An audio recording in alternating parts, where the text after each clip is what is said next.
دینکم ولی دین صدق اللہ مولانا العظیم وصدق رسولہ النبی الامین الکریم۔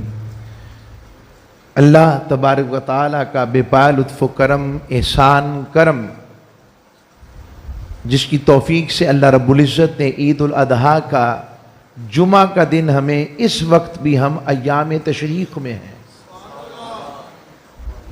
اس وقت بھی ہم ایام تشریق میں رب کی رحمت، برکات، سعادت کی، خیر والوں میں، پھر جمعہ کی اپنی نوعیت۔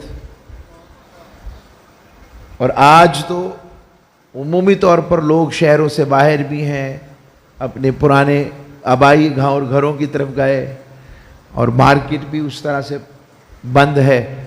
اس کے باوجود جمعہ پر اتنا لوگوں کا آنا بتاتا ہے کہ یہ اللہ کے دین سے محبت رکھتے ہیں، جو شوق سے اس گفتگو کو سننے کے لیے اللہ اور اس کے رسول کی بارگاہ کی خیر کے صدقے دور و نزدیک سے آئے ہیں، دور و نزدیک سے۔ تو آج میں نے عنوان گفتگو کے طور کے اوپر قرآن مجید فرقان حمید کی آیت تلاوت کی، اور مضمون ہے خطبہ حجۃ الوداع۔ وہ خطبہ جب کم و بیش 23 سال کی جد و جہد کے بعد اللہ رب العزت نے مسلمانوں کو، اور بالخصوص تاجدار کائنات صلی اللہ علیہ وآلہ وسلم کو، اس مکہ سے لے کر مدینہ تک اور کئی لاکھوں کلومیٹر کا جو علاقہ تھا وہ تاجدار کائنات کی حکمرانی میں آیا۔ وہ مکہ جہاں پر تاجدار کائنات صلی اللہ علیہ وسلم کو اذیت دینے کی کوئی کسر اٹھا نہ رکھی۔ اور ایک جملہ جو بارگاہ رسالت سے ہمیں ملتا ہے، سیدہ عائشہ صدیقہ سے حضور مخاطب ہیں اور فرمانے لگے، عائشہ سارے نبی آئے اور ستائے گئے، مگر مجھے سب سے زیادہ ستایا گیا ہے۔ یا آقا علیہ الصلوۃ والسلام نے خود ارشاد فرمایا، حضور اقدس صلی اللہ علیہ وسلم کی ذات مقدسہ اس تبلیغ کی صحیح میں کبھی کبھی حضور یہ ارشاد فرماتے کہ عائشہ، وہ جو طائف والوں نے مجھے پتھر مارے تو کچھ پتھر میری پنڈلیوں پر بھی لگے، آج بھی کبھی کبھی وہاں درد ہوتی ہے۔ اتنا، اور پھر احد کے میدان میں تاجدار کائنات کے دندان کا کونا شہید ہونا، رخسار مبارک، یہ سارا منظر آپ کو بتانا چاہتا ہوں کہ اس سارے سینیریو میں عملی طور پر رب نے ان آزمائشوں کے ان سارے بھنوروں سے اپنے محبوب کو کامیاب نکالا، بتایا اور سمجھایا کہ اس طرح سے جد و جہد کے بعد ہی تم کوئی منزل پا سکتے ہو۔ پھر وہ وقت آیا کہ رب نے اس مکہ سے جہاں سے حضور کو کفار نے تنگ کر دیا، مجبور کر دیا کہ تاجدار کائنات مدینہ طیبہ کی طرف ہجرت فرما گئے، حضور اقدس صلی اللہ علیہ وسلم ہجرت فرما گئے، اور وہ جملہ تاجدار کائنات کا اور وہ انداز محبت جو مکہ کے ساتھ حضور کی تھی کہ تاجدار کائنات مدینہ چھوڑ رہے ہیں، اور مدینہ چھوڑتے ہوئے مڑ مڑ کر مکہ کی طرف دیکھتے اور فرماتے، اے شہر مکہ، میں محمد تجھ سے بہت محبت کرتا ہوں، مگر تیرے رہنے والوں نے مجھے رہنے نہیں دیا ہے، مجھے رہنے نہیں دیا۔ حضور اپنی مولد گاہ کو چھوڑ رہے ہیں، حضور اپنے آبائی شہر کو چھوڑ رہے ہیں، اور مدینہ طیبہ کی طرف گامزن ہے۔ اس میں بھی پھر تکلیفیں، آزمائشیں اور کیا کیا انتہا موجود ہے اس میں۔ اس سارے کے باوجود رب نے فتح مکہ کی صورت میں اپنے مصطفیٰ کو فتح یابی عطا کی، اور بتایا کہ جب حق بلند ہوتا ہے، وَجَاءَ الْحَقُّ وَزَهَقَ الْبَاطِلُ، اور ان الباطل کان زہوقا، حق آ گیا، باطل مٹ گیا، اور باطل مٹنے ہی کے لیے ہے۔ جب تاجدار کائنات اس فتح مکہ کے بعد اس سارے خطہ عرب کے اکثر علاقے کو اللہ نے ان کی حکمرانی میں دے دیا۔ اور اس سے ایک جملہ میں یہاں ضرور عرض کروں گا اس کا مقصد تاجدار کائنات صلی اللہ علیہ وآلہ وسلم کی سراپا زندگی کہ مقصدیت میں ایک مقصد یہ ہے، حضور چاہتے، حضور سے بڑا رب کا وظیفہ کرنے والا کوئی نہیں۔ آقا علیہ السلام کو جو لطف خلوت الہی میں نصیب ہوتا، کسی اور کو وہ لطف نصیب نہیں ہو سکتا۔ حضور سے بڑا رب کا کوئی ذاکر نہیں۔ حضور چاہتے تو کونے میں بیٹھ کر کہتے بس یہی کیا کرو۔ بلال حبشی آتے، حضور مجھے امیہ نے کہا سب بیٹھ جو بس ذکر کرو، بس ایسا نہیں ہوا۔ آقا علیہ السلام اور ان کے ساتھیوں نے باقاعدہ طور پر عملی جدوجہد میں حصہ لیا اور بتایا اسلام صرف ذات تک نہیں آیا، اسلام بطور نظام آیا ہے، اور اس نظام کی حقیقت کو قرآن نے خطبہ حجۃ الوداع، جب وہی تاجدار کائنات وادی اس عرفات کے میدان میں کھڑے ہیں، قصواں اونٹنی پر سوار ہیں، اور 1,24,000 کم و بیش صحابہ اور صحابیات اور آل پاک کے اطہار کے نفوس قدسیہ تاجدار کائنات کے سامنے کھڑے ہیں۔ یہ تھی آقا علیہ السلام کی وہ محنت کہ 1,24,000 کم و بیش، یعنی حضور نے خود اعلان کروایا اس دفعہ حج میں خود ہوں گا۔ وہ خبریں پھیلی پھر کہ تیاری کر لو، حضور خود حج کے لیے آ رہے ہیں، آؤ جس نے حضور سے ملاقات۔ وہ منظر کیسا ہوگا، ہائے ہائے، جب وہ حضور کی سرکردگی میں وہ عاشق کعبۃ اللہ کا طواف کرتے ہوں گے، لبیک اللہم لبیک کی صدائیں ہوتی ہوں گی، صفا مروہ کی سعی پر جب محمد و آل محمد پر درود پڑھا جاتا ہوگا، وہ منظر کیسا ہوگا۔ آقا علیہ السلام کے اذکار کا عالم کیا ہوگا جب مزدلفہ کی رات میرے سرکار نے گھنٹوں، لمحے نہیں گھنٹوں اپنے ہاتھ اٹھا دیے، گھنٹوں اٹھا کے ہاتھ اللہ سے مناجات میں کیا تھا، حضور اپنی معافی نعوذ باللہ طلب کر رہے تھے کہ مجھے معافی مل جائے۔ حضور تو اس سے پاک ہیں، اور انبیاء کا استغفار ویسے بھی ان کے درجے بلند کرتا ہے۔ وہ سب کچھ اس لیے تھا، ایک ہی بات تھی، مولا میری امت بخشی جائے، میری امت کو کوئی معافی کا راستہ مل جائے، انہیں نہ دیکھ مجھے دیکھ، تو نے مجھے خیر خواہ بنایا۔ اب یہ امت پر ہے کہ وہ اپنے نبی کے جزوی پیغام کو لیتی ہے یا کلی پیغام کو لیتی ہے۔ آقا علیہ السلام کی زندگی کے ایک حصے کو لیتی ہے اور باقی چھوڑ دے۔ اس پر خطبہ حجۃ الوداع کا جو منظر ہے، حضور اپنی قصواں اونٹنی پر سوار ہیں، اور آقا علیہ السلام نے خطبہ ارشاد فرمایا وہاں پر، وہ ایسا خطبہ ہے کہ اسلامک ورلڈ آرڈر ہے یہ سارے کا سارا، کہ ہمیں اپنی زندگیاں، اپنے معاملات، ذات سے لے کر فرد سے لے کر خاندان تک، خاندان سے لے کر معاشرے تک، ہمارا اکنامک سسٹم کیسا ہوگا، ہمارا معاشرتی نظام کیسا ہوگا، ہمارے ایک دوسرے پر حقوق و فرائض کیسے ہوں گے۔ تاجدار کائنات نے ان سارے constitution of Islamic world order کے سارے ان بیان کر دیے۔ اب یہ ہم پر ہے کہ ہم اسے کیسے لیتے ہیں۔ آئیے میں اس کی جھلک آپ کو دکھاتا ہوں، تاجدار کائنات صلی اللہ علیہ وسلم کے اس خطبے کی جھلک کو پڑھتے ہیں کہ حضور نے وہ اس خطبہ جب ارشاد فرمایا وہ منظر کیسا تھا۔ حضور اقدس صلی اللہ علیہ وآلہ وسلم نے عرفات کے میدان میں سب سے پہلے اللہ کی حمد و ثنا بیان کی، اور شروع یہاں سے کیا، فرمایا ان دماءکم و اموالکم علیکم حرام الی ان تلقوا ربکم کحرمت یومکم ھذا فی شہرکم ھذا فی بلدکم ھذا۔ تاجدار کہنا ہے لوگو،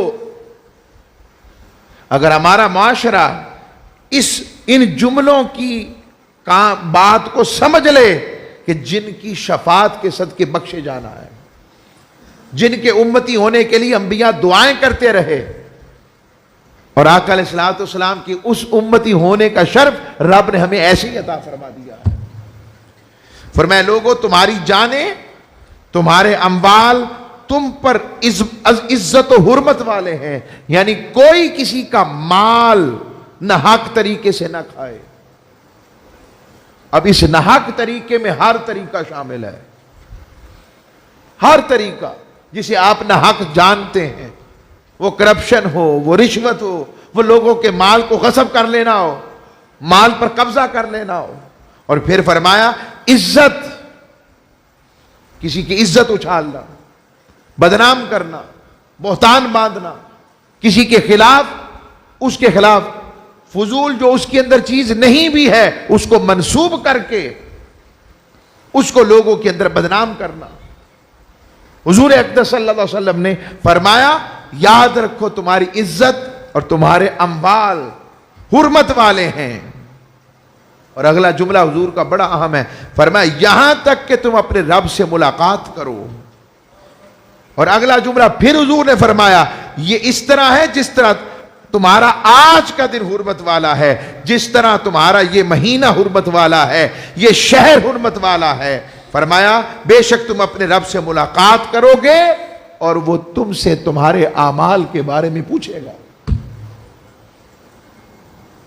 اور یہیں پر آقا علیہ السلام کا وہ بھی فرمان ہے، اے کعبۃ اللہ کی طرف تکا، تیری بڑی عظمت ہے مگر تیری عظمت سے بڑھ کر مومن کی عزت و عظمت ہے۔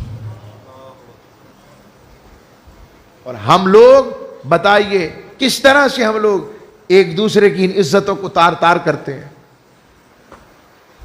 ہم کا مطلب سمجھتے ہیں نا، ہمارا معاشرہ جو ہے، نوجوان بچے بیٹھے سوشل میڈیا کے اوپر کیا ہو رہا ہے،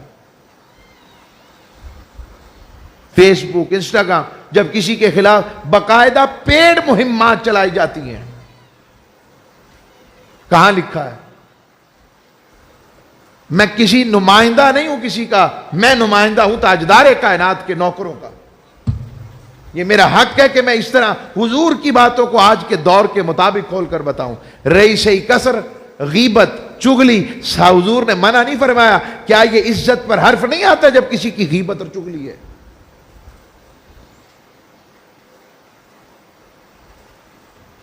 تو عرض کر رہا ہوں آج، مگر اچھے لوگ آج بھی موجود ہیں۔ کچھ لوگ ایسے بھی ہیں کہ بات بہتر ہوتی ہے مگر وہ پھر بھی احتیاط کرتے ہیں کہ چغلی کے زمرے میں نہ آ جائے۔ ایسے لوگوں کو اللہ سلامت رکھے۔ تو آقا علیہ الصلوۃ والسلام یہ بات فرما رہے ہیں۔ پھر حضور اقدس صلی اللہ علیہ وسلم نے فرمایا لوگوں سن لو، اللہ کا پیغام میں نے پہنچا دیا، اور جس شخص کے پاس کسی نے امانت رکھی ہو وہ لازم ہے کہ وہ اس امانت کو اس کے مالک تک پہنچا دے۔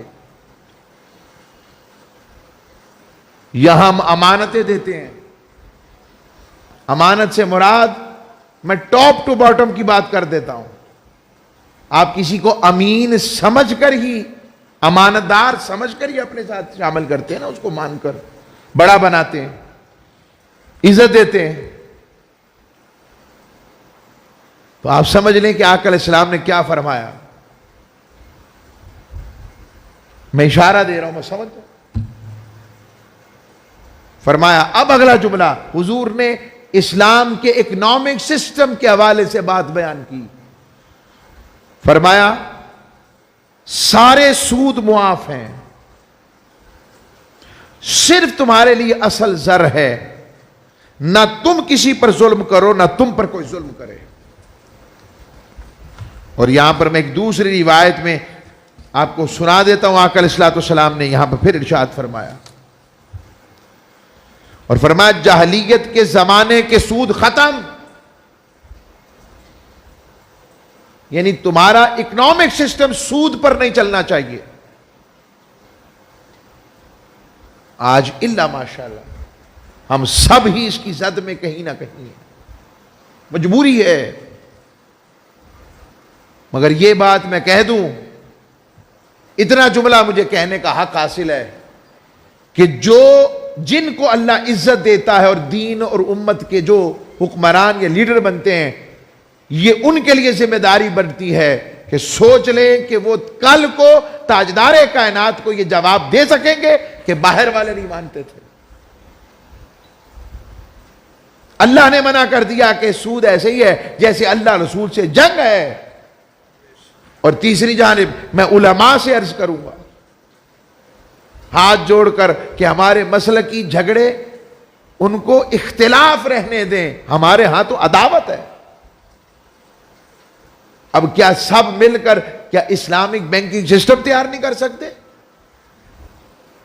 ممکن ہے، بس نیت خالص ہو نافذ کرنے والوں کی، وہ سارے کام لے لیں گے، بس اس سے زیادہ جملہ نہیں۔ آگے آقا صلی اللہ علیہ وسلم نے اور سب سے پہلے حضور نے فرمایا میں اپنے چچا عباس بن عبد المطلب کا سود معاف کرتا ہوں۔ حضور اپنی ذات کو، اپنی فیملی کو پیش کر رہے ہیں۔ یہ آقا علیہ السلام کی ذات کا آپ اکاؤنٹیبلٹی کا عالم جانیں۔ سبحان اللہ۔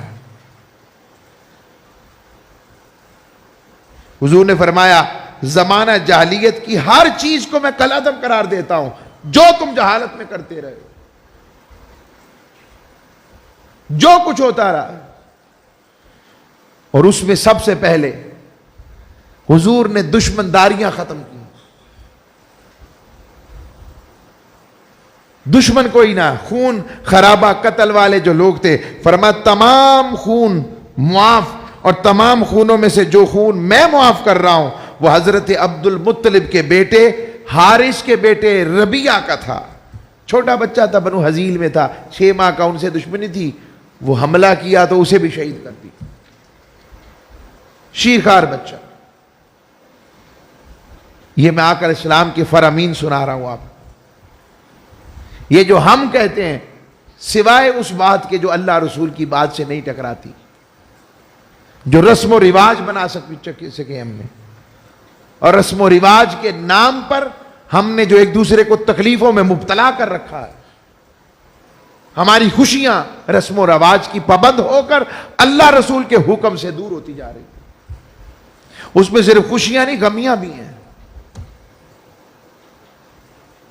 سنیں تاجدار کائنات کا فرمان۔ حضور اقدس صلی اللہ علیہ وسلم نے فرمایا خبردار رہو، زمانہ جاہلیت کی تمام رسمیں میرے قدم کے نیچے رون دی گئی ہیں۔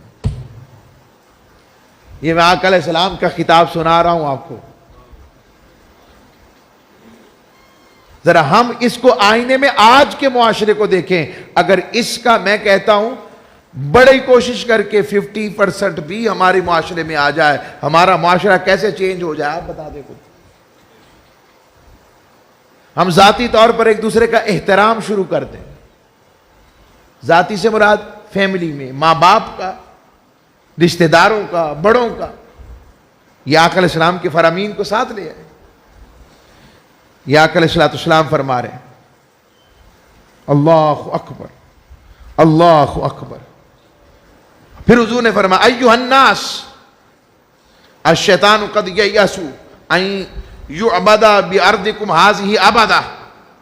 فرمایا لوگوں، شیطان اس بات سے مایوس ہو گیا ہے کہ اس زمین میں کبھی اس کی عبادت کی جائے گی، لیکن اسے توقع ہے کہ وہ چھوٹے چھوٹے گناہ کرانے میں کامیاب ہو جائے گا۔ اس جملے میں ایک پیغام ہے ایسے لوگوں کے لیے، ایسے سوچ والوں کے لیے جو امت کے سواد اعظم کو صرف اپنے معنی و مفہوم کے لیے مشرک قرار دے بیٹھے، یا امت پر شرک کا فتویٰ لگاتے ہیں۔ تاجدار کائنات نے فرمایا کہ شیطان مایوس ہو گیا۔ جہالت کو آپ کبھی بھی ایک دوسرے سے نہ تھی، جاہلیت کو جاہلیت ہی کہا جائے گا، مگر جان بوجھ کر نام ڈال کر طنز کرنا۔ میں اگر اس معنی میں پوچھوں کتنے ہیں جو حضور داتا صاحب رحمۃ اللہ علیہ جاتے ہیں، پہلے تو بتائیں آپ میں سے کوئی حضرت داتا علی اجویری کو رب مانتا ہے، خدا مانتا ہے، اللہ مانتا ہے، رسول مانتا ہے؟ ماننا ہی تھا تو پہلے رسول مانتے نا، پھر اللہ مانتے. ہم تو رسول نہیں مانتے، تم خدا کی بات کرتے ہو. الزام لگانا. جن کی قبر ہو تو پتہ لگتا ہے کہ یہ خدا اور رب نہیں ہیں، مگر جو رش ہے عاشقوں کا وہ بتاتا ہے رب اور مصطفیٰ والے ہیں. تو میں آقا علیہ السلام کے فرامین سنا رہا ہوں. وہ چھوٹے چھوٹے گناہ کروا کر تم ان چھوٹے چھوٹے اعمال سے ہوشیار رہنا. اگلا جملہ آقا علیہ السلام کا. آج ہمارے معاشرے میں جہاں مردوں کے ساتھ استحصال ہے، وہاں آج بھی خواتین کے ساتھ بھی استحصال ہے. کتنے لوگ ہیں ہمارے معاشرے میں، آپ خود جانتے ہوں گے، جو بیوی کو مار پیٹ کرنا، گالی نکالنا اپنا حق سمجھتے ہیں، اور کوئی چھڑانے جائے تو کہتے ہیں میاں بیوی کا معاملہ ہے. میں دونوں طرف کی بات کرتا ہوں. میرا سوال ہے، اگر وہی گالی اور وہی مار پیٹ آپ کی بیٹی کے ساتھ ہوتی ہے تو پھر آپ کو تکلیف کیوں ہوتی ہے؟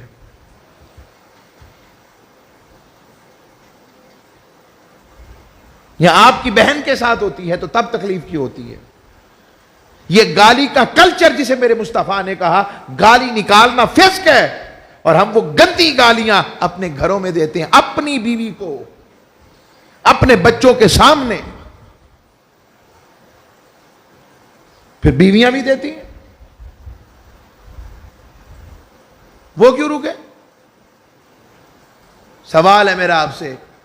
مرد کا کینوس بڑا ہے، خاتون تو ایک چار دیواری کے اندر ہے، اس کا سوچ بھی اسی مطابق رہے گی نا. میں غلط نہیں کہہ رہا، کام ترنی ویژن کی غلطی نہیں ڈال رہا، مگر دوسری جانب مرد تو معاشرے میں ہر طبقے سے ملتا ہے، ہر طرح کے لوگوں سے الیک سے الیک، اس کا ظرف بھی بڑا ہونا چاہیے. سنیے تاجدار کائنات کا فرمان. فرمایا لوگو اللہ سے ڈرتے رہو، میں تمہیں عورتوں کے ساتھ بھلائی کی وصیت کرتا ہوں.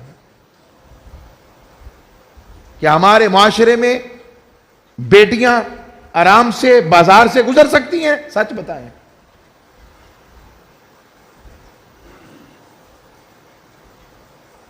بیٹیاں تو بعد میں، مرد نہیں گزر سکتے. حضور فرما رہے ہیں کہ عورتوں کی بھلائی کی وصیت کرتا ہوں. تاجدار کائنات صلی اللہ علیہ وسلم بازار سے گزر رہے ہیں، وہ لوگ کون تھے اور حضور کون ہے جانے. اور آقا علیہ السلام فرما رہے ہیں بازاروں میں نہ کھڑے ہوا کرو. صحابہ یا رسول اللہ وہ مجبوری ہوتی ہے، دکانیں ہیں، ہم دکاندار ہیں، تاجر ہیں، لوگوں نے تو آنا ہے، ہم کہاں جائیں. اور کبھی کبھی ملنا بھی ہوتا ہے، ہمارے پاس گھر پہ تو ٹائم نہیں ہے کہ وہاں سب کو بلا سکیں. حضور نے فرمایا پھر اس کا حق ہے، راستے کا بھی حق ہے. فرمایا یا رسول اللہ وہ کیا ہے؟ فرمایا آنکھیں نیچی رکھو، سلام کو پھیلاؤ، اور برائی کو روکو اور نیکی کی دعوت دو. یہ تین چیزیں اپنے بازاروں میں اختیار رکھو، اجازت ہے بیٹھا کرو. آج ہمارا معاشرہ ان تینوں میں سے کس پر ہے آپ بتا دیں. یہ آقا علیہ السلام کا خطبہ سنا رہا ہوں. پھر حضور اقدس صلی اللہ علیہ وسلم، اللہ کے رسول صلی اللہ علیہ وسلم نے فرمایا بھلائی کی وصیت کرتا ہوں کیونکہ وہ زیر دست ہیں، وہ اپنے بارے میں کسی اختیار کی مالک نہیں ہے. شوہر کے گھر، باپ کے گھر سے اٹھتی ہیں تو شوہر کے گھر آ جاتی ہیں. یہ حضور نے فرمایا، اور فرمایا یہ تمہارے پاس اللہ کی امانت ہے، اور اللہ کے نام کے ساتھ وہ تم پر حلال ہوئی ہیں، اور تمہارے ان کے ذمے حقوق ہیں اور ان کے تم پر حقوق ہیں. اب وہ بھی عرض کرتا ہوں، یا آقا علیہ السلام کا فرمان سنیں.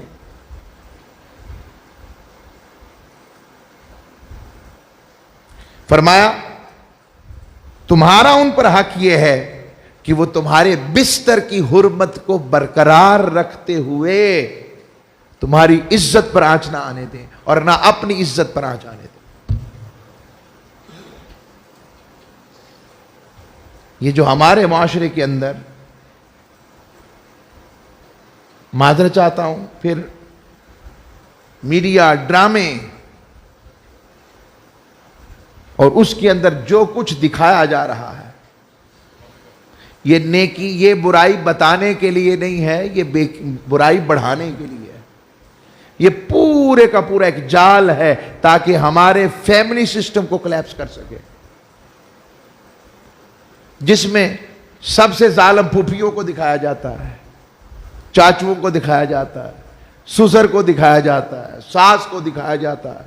پھر ایسے بھی ہیں جس میں میاں بیوی کے رشتے کو نفرت کی نگاہ سے دکھایا جاتا ہے، طلاق یافتہ ہونا آسان سمجھا جاتا ہے، نکاح کو آفت بتایا جاتا ہے، شادی کو مجبوری کے نام کے اوپر بدنام کیا جاتا ہے۔ میں کتنے ینگسٹرز کو جانتا ہوں جن میں باہر ہوتا ہوں، کئی بچے ریزرویشنز کا شکار ہیں، عمریں بیت رہی ہیں بچوں اور بچیوں کی، مگر وہ شادی کے لیے راضی نہیں ہو رہے۔ میں آپ کو یہ ساری باتیں پیش کر رہا ہوں، عرض کرتا ہوں اسی طرح ان پر لازم ہے کہ ان پر، خواتین پر لازم ہے وہ کھلی بے حیائی کا ارتکاب نہ کریں۔ ہمارے ہاں تو آہستہ آہستہ دوپٹہ کلچر ہی ختم ہو گیا۔ آئے میرے ساتھ کالج یونیورسٹیز میں چلیں، بلکہ میں بڑے درد سے بات بیان، میں خود ایجوکیشن سسٹم کے ساتھ وابستہ ہوں، بڑے درد کے ساتھ بیان کرتا ہوں، سب سے زیادہ استحصال خواتین بچیوں کا کرتی ہیں۔ کیسے؟ وہ جو بچیوں کو یونیفارم کے نام کے اوپر بچیوں کے سکارفز اتارے جاتے ہیں، سکارف اتار دیا، یہ پیپر دینے جاتی ہیں ہماری بیٹیاں، گود نہیں لینے دیتے انہیں۔ ہم اسلامی جمہوریہ پاکستان میں رہتے ہیں، یہ کام تو انڈیا والے بھی کر رہے ہیں۔ بتائیں ایسا نہیں ہے؟ کتنے لوگ کہتے ہیں کہ ایسا ہے؟ پھر کہوں گا میں اسکول کا مخالف نہیں، خود اسکول والا ہوں، مگر یہ چیزیں کہاں سے ایس او پیز میں آ گئی؟ اور یہ ذہنوں میں ڈالا جاتا ہے، جو بچیاں نقاب کرتی ہیں، گونز لیتی ہیں، یہ ڈالا جا رہا ہے کہ شاید یہ کریکٹر میں اتنی اچھی نہیں ہوتی، اس لیے خود کو چھپاتی ہیں۔ استغفر اللہ العظیم۔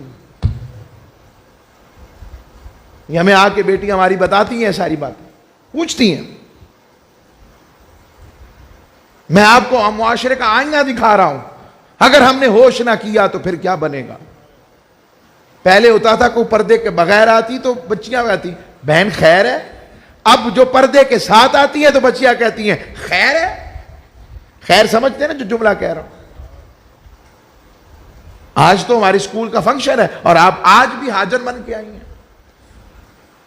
اب اسے کیا پتا کہ بیٹی تو وہ بیٹی ہے جس کو زندہ دفن کر دیا جاتا تھا اور تاجدار کائنات نے تجھے رحمت قرار دیا ہے۔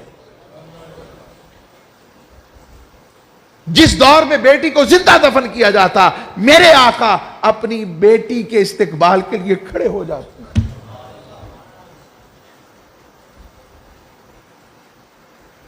میں وہ منظر بتانا چاہتا ہوں، ہمارے گھروں میں سیدہ کائنات کا ذکر کہاں ہے؟ کہاں ہے سیدہ عائشہ صدیقہ کی بات؟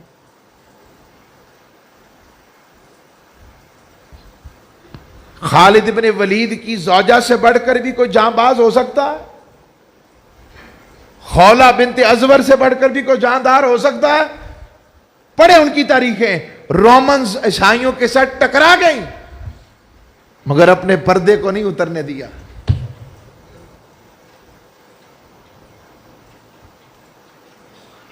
سب سے بڑھ کر۔ پھر اس کے بعد میں ایک اور شخصیت سیدہ زہرا کی ثانی سیدہ زینب کی بات کروں گا۔ کس عالم میں تھی؟ سارا منظر کربلا لائے نظر سامنے۔ بس میں اس سے زیادہ کیا کہوں؟ ہمارے گھروں میں ان کی بات ہونی چاہیے کیا کچھ اور؟ بتائیں۔ چلیں میں اپنے حصے کا کام تو کروں نا۔ آقا علیہ الصلوۃ والسلام نے فرمایا اگر ان سے کوئی بے حیائی کی حرکت ہو، سرزد ہو، تو حضور نے فرمایا تم انہیں اپنی خواب گاہوں سے دور کر دو، بستر الگ کر دو، سزا کے طور پر، اور اس طرح سے ان کو سزا دو کہ جس میں ضرب نہ ہو، یعنی کوئی اور خرچہ روک دو، فلاں معاملہ کرو، تاکہ ان کو ریلائز ہو سکے. اور اسی طرح بیویوں کو کہوں گا کہ خدا را جس طرح آپ کے حقوق شوہروں کے اوپر ہیں، اس طرح آپ کے بھی کچھ فرائض ہیں. گھر آئے شوہر تو اس کو پلمبر نہ سمجھیں، آپ صرف الیکٹریشین نہ سمجھیں، اس کو اپنا ورکر یا آفس بوائے نہ سمجھیں. وہ شوہر ہے، آپ کو نہیں پتا وہ معاشرے کے کس کس حصے سے، جو کہوں گا لڑ کر آپ کے لیے رزق حلال لے کر آیا ہے. حضور نے فرمایا سب سے بہترین بیوی وہ ہے جس کا شوہر اسے دیکھے تو خوش ہو جائے، اس کے چہرے پہ مسکراہٹ آ جائے. پھر فرمایا اگر تم باز آ جاؤ پھر تم پر لازم ہے، یہ حضور فرما رہے ہیں، تم ان کے خورد و نوش اور لباس کی عمدگی کا انتظام کرو. یعنی ان کے کھانے پینے رہائش کا انتظام مرد کی ذمہ ہے. اب ماشاءاللہ وہ طبقہ بھی ہے جو کہتا کمائے گی بیوی اور کھائیں گے ہم.